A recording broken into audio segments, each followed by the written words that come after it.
ci ay xibaar yi ñu doon vérifier ndoor par exemple ensemble mais soit li ñu doon wax rek dama ko doon wax yow moom boo nekkul sama garab rek war ma sama sëriñ soit moom solutionné mais sinon mu orienté ma ne ma wool ci cadre boobu woo ci diw ak diw donc on a travaillé ensemble dans l'ombre xëj na li ma ko doon wax ci plateau yi sax xëj na du bari c'est parce que aussi moom moo ko ñu doon buggee parce que aussi il n'est pas quelqu'un qui discret courtois voilà très courtois oui, donc très humble suñu borom fay jëfam ci li nga xamante ne di moom moo dal li nga xamante ne di moom moo di njaboot yëpp amiin amiin amiin jaajëf imam alors imam réew mi itam daanaka dañuy continuer ci lancé bi parce que itam beneen dëj am na fi tey jii sax la ñu koy jébal boromam muy l'étudiant bi xamante ni ñàkk na bakkanam ci barki démb foofee ci université Cheikh Anta Diop bu Dakar ci altine gi mu mel ni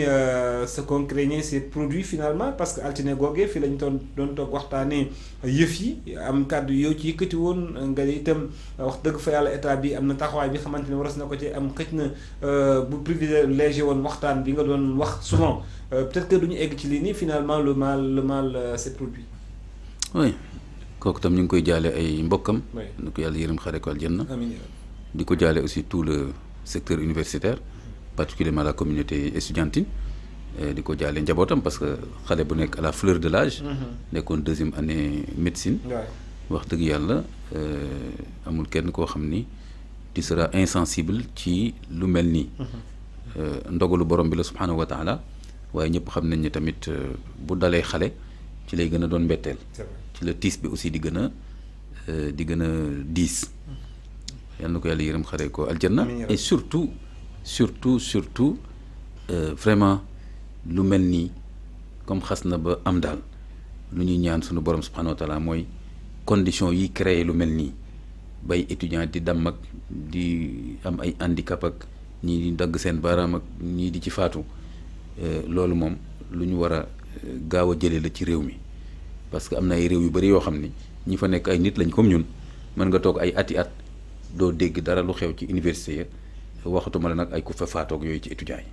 kon vraiment lii mi ngi bëgg a doon lu farankulaay ci université Dakar depuis des années boo toog une semaine 2 semaines wax naa ko fi ñaata yoon plusieurs fois lii du grève pagaille la il faut vraiment refondre en comble ce secteur là pour teg ko ci yoon dans des concertations inclusives et que l'État aussi prenne ses responsabilités wax li mu mën a def ci secteur bi investir ci la mu ca war a investir aussi parce que on a besoin de ce secteur là on a besoin du capital humain en même temps aussi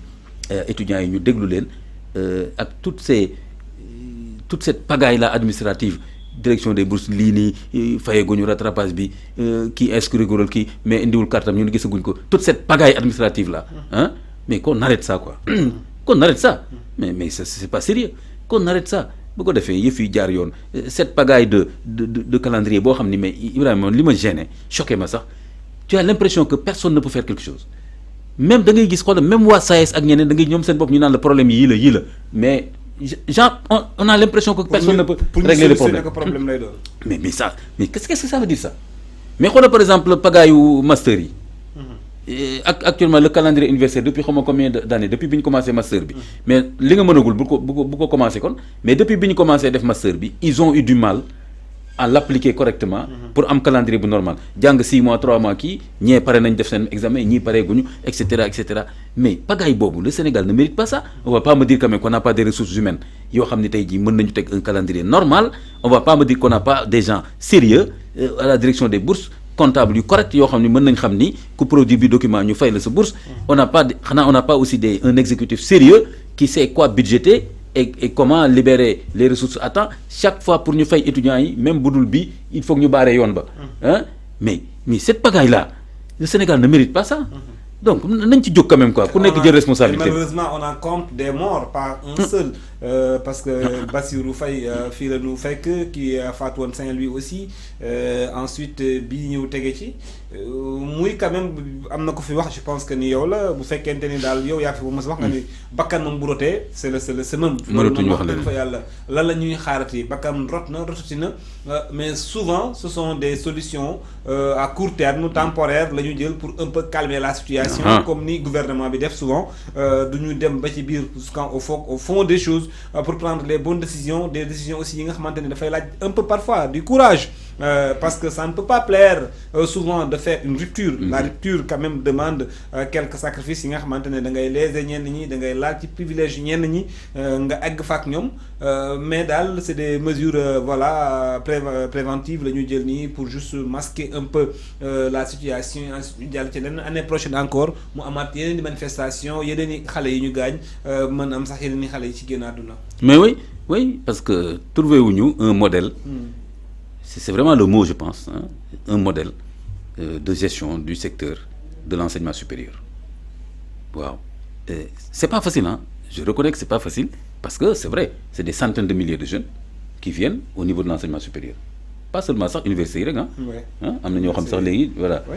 L'État faisait des efforts avec le régime de Macky Sall, par exemple quand il a identifié tout ce problème-là de saturation des universités classiques, ñu commencé UVS Université du Sénégal. Voilà, commencé aussi accepter di fay bourse ay étudiants yu inscrire dans des établissements supérieurs privés. Oui, c'est vrai. C'est des efforts extrêmement importants. Ak tam bul fàtte les ISEC. Oui. Ci région yi. Oui, des ISEC, oui, c'est vrai. C'est une président Diomaye bu mu demee mi ngi inauguré na. bu Kédougou xaw ma na travaux yi gën a avancé. C'est des mécanismes qui sont mis en place pour désengorger et absorber aussi un peu le nombre d'étudiants qui viennent que c'est le 50 par année. Voilà, parce qu'on ne peut pas quand même être dans un pays depuis 1960 tous les flux d'étudiants viennent vers Dakar. Actuellement à Dakar je pense qu'il y a 100 000 étudiants, c'était prévu je pense pour 10 000 15 000 au départ, c'est vrai que ñu ngi tabax ay faire mais donc c'est ça qu'il faut regarder mais xoolal de façon audacieuse du point de vue budgétaire ak du point de vue du capital humain bi ñu soxla les équilibres yooyu nag exécutif bu sérieux bu responsable moo ko mën a régler parce que yow boo yorewul éléments yi moi je suis pas le ministre du budget pour mën a wax ni budget bi dañ ko war a affecté fii justement question boobu da nga ciy insister dafa mel ni xaalis problème bi xaalis daf cee am solo lool problème budget bu disponible da cee am solo sur cette question là mais je pense que mooy ndaw mi léegi sax parce que boo xoolee ba xool temps yële li indi woon grève bi mooy les étudiants avaient demandé nañ leen fay seen rappel ministre bi génn waxu mooy gis nga toujours ça les rattrape bu ñu waxoon dëgg bi dès le départ ne par exemple ñun régime bi doog a ñëw nii ñun on va plus payer tel ou tel wax ko mu leer discuter ko et cetera lu ciy mën a xew tamit ñu jël seen décision parce que loolu tamit mënu ci ñàkk mais boobu temps direction des bourses li mu doon wax ba mu demee jàkkaarloo ba étudiants yi ñëw foofu taakale ko ministre bi li mu doon wax bokkul ak directeur bi li mu doon wax exactement étudiants yi bi ñu ñëwee fii keroog li ñu wax c'est 5000 personnes qui sont en fait concernées te pourtant université yëpp a ngi tàkk pour 5000 étudiants sur 100 000 plus de 100 000 est-ce que loolu rek du problème déjà donc on a l'impression que actuellement problème rappel yi c'est pour le master donc pour waa master yi rek on peut perdre une année universitaire xoolal déjà déséquilibre xoolal dysfonctionnement boobu pour 5000 étudiants on met en cause une année universitaire de 100 000 étudiants et cetera donc yooyu problème la donc problème master boobu lu tax duñ ko dégager régler ko nii carrément xam ne par exemple kuy def master il faut être inscrit à temps indi ñu fay la liñ la war a fay en fait fay xaw ma ñu jàppale la bourse allocation bi et cetera bon d'accord ma ñuy wax naa étudiants yi dañu réew di jàng ñu lay fay non c'est des allocations sociales yu am un peu partout dans le monde aussi voilà nañu arrêté yooyu quoi donc voilà bon maintenant ñu budgétiser ko tam budget bu sincère c'est-à-dire que bul def allocation yoo xam ni mënoo ko fay parce que soo ko fayul mois dafa gàtt de soo ko fayul donc si tu n'as pas un budget qui te permet de faire ça kon war nga am un discours très sérieux ak un budget sincère beneen bi aussi mooy que gouvernement bi actuellement fi ñu def erreur mooy cette décision de ne pas payer les rappels je pense que erreur la parce que tout simplement comme déjà lu jaxasoo woon la te ñu fekk ko fi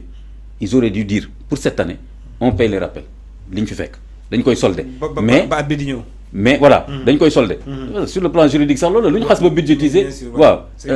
Abdourahmane Diouf avait dit à Daouda Ngom que di nga fi fekkaat 2 milliards de plus yoo war a lijjanti parce que donc c'était prévisible ils n'ont pas pu régler ça foofu man gis naa fa problème compétence wala problème ñàkk sérieux parce que c'était prévisible que dañu war a fay. xam nañu am na luy yokk ci budget bi. xam nañ ko ba pare ñu bañ ko teel a jël waa léegi li ñuy leb temps yëpp ci sous-région bi c'est ay par 300 milliards loolu la ñuy leb quand même. mais waaw ana xaalis boobu mais xaalis boobu mënuñ ci jël benn 2 milliards fay rappel étudiants yi quand même et après maintenant mais ITE rek wax na fii que 30 milliards yoo xam ni on ne retrouve pas ça dans le budget du Sénégal et ça a été versé 30 milliards de mënuñ ci poqat fekkee wax nañu fan la dem. ñu poqat ci 2 milliards xam nga fay étudiants yi. D'accord. léegi maintenant ils disent à partir de l'année prochaine on a un nouveau modèle moom la ñuy doxal loolu dama ci d'accord ak ñoom. daal ne léegi pour ma sœur yi nii lay demee. pour kii nii lay demee. mais c'est pas ça qu'on a fait. mu leer léegi ñëw fii nag di expliquer nan la étudiant bi deewee ak yu mel noonu bon. Ibrahima c'est décourageant. C'est très décourageant mais par rapport ak li xew barki démb aussi université. gis nañu force de défense et de sécurité yi ni ñu duggee foofu noonu c'était même pas benn journée bi nga xamante ne c'était décrété grève journée noire la ñu décrété woon ñuy gis ci image yu bëri que ni ñoom étudiants yi ñu naan ñun xeexuñu étudiants yi force de l'ordre yi ba ñuy dugg ci biir gis nañ aussi une violence inouïe bi nga xamante ne quand même force de l'ordre yi def nañ ko à l'égard des étudiants image yaa ngi circuler sur le net est-ce que violence bi nit toy ak itam mesure yu jël force de l'ordre yi buux leen biir campus social bi d'autant plus que aussi démb ci conférence de presse bi xëy na dinañ si ñëw si kanam que ni nee nañu les franchises universitaires n'ont jamais été violées parce que campus social bi bokkul ci franchise universitaire bi démb ministre bi loolu doon jéem a leeral. Moi j'ai pas mal de problèmes parce que vraiment le ministre Bamba Cissé bi nga xam ne dama ko crédité de bonne volonté politique sur certains dossiers déjà en tout cas sécurité ak par exemple effectivement bien-être animal ak autre chose mais je me suis dit que par contre communication ci dossier université bi j'ai beaucoup de problèmes. Ah ouais. Donc j'ai l'impression que il n'a pas vraiment communiqué ci expliquer nit ñi par rapport mooy surtout question bi nga posé parce que le fait de dire am na étudiants yi doon préparer grenade am na étudiants on va faire les enquêtes pour xool xale bi décédé et cetera mais par exemple la question fondamentale bi nga posé qu'est-ce qui explique cette entrée en force de la police ce jour-là dans le campus qu'est-ce qui explique ça il ne répond pas. Qui a demandé à la police d'entrer parce que normalement c'est normalement l'assemblée de l'université qui peut demander je pense au ministre de l'Intérieur des forces parce que tel ou tel mais bii c'était pas le campus pédagogique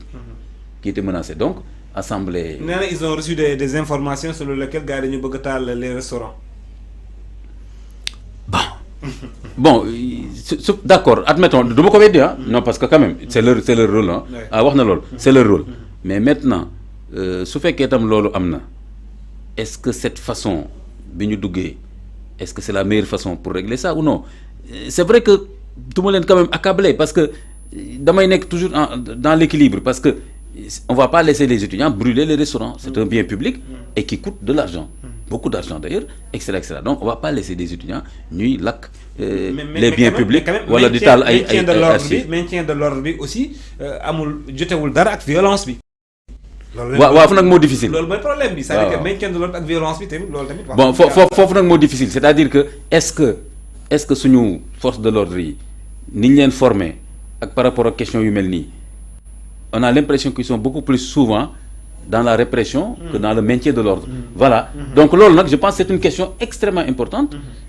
boo xam ni il faudrait que on pose ça parce que sinon ça va se revenir. parce que moom dañ mu ko wax mu ne